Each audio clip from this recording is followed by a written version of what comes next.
Drapeaux de partis politiques, banderoles arborées, principales artères de la ville prises d'assaut, l'ambiance était de grand jour ce vendredi 23 juin 2023 à Kananga, dans le Kasaï central.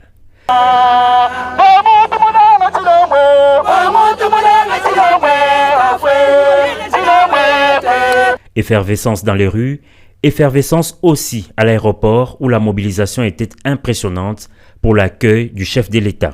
Et c'est en fin d'après-midi que le président de la République est arrivé dans le chef-lieu du Kasaï central. Accueilli par le gouverneur de province, Félix-Antoine Tshisekedi Tshilombo débute ses jours une visite d'inspection de routine après celle effectuée en septembre 2022. Son séjour de 24 heures à Kananga sera aussi l'occasion pour le chef de l'État d'inspecter les différents travaux lancés dans le Kasaï central, mais aussi se faire une idée très précise de l'état de la province. Une province actuellement ravagée par de nombreuses têtes d'érosion. L'urgence s'impose et à peine arrivé, le numéro 1 du pays, noyé dans la foule, s'est immédiatement rendu au site érosif SNCC en plein cœur de Kananga pour le lancement des travaux de sauvegarde en urgence de ces sites dans le cadre du projet d'urgence et de résilience urbaine de Kananga, Puruk en cible.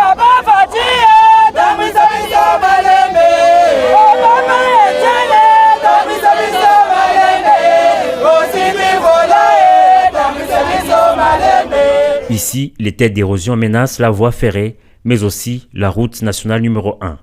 Le gouvernement de la République, qui a obtenu de la Banque mondiale un crédit de 100 millions de dollars, tient à travers le projet Puruk à mettre fin aux têtes d'érosion à Kananga, a fait savoir le ministre d'État, ministre de l'Urbanisme et Habitat.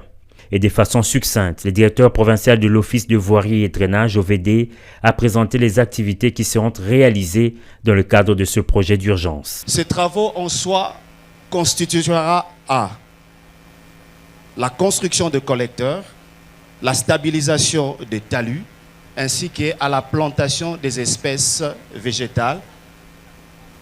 Tandis que le projet sur le site PK 706, ce sont des travaux neufs auxquels l'entreprise non l'OVD fera face dans le cadre de ce projet.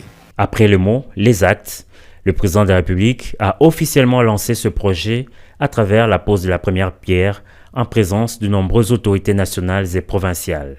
Ces brefs séjours du chef de l'État à Kananga sera également marqué dès ce samedi par des rencontres et des échanges avec les autorités provinciales civiles et militaires et les forces vives de la province.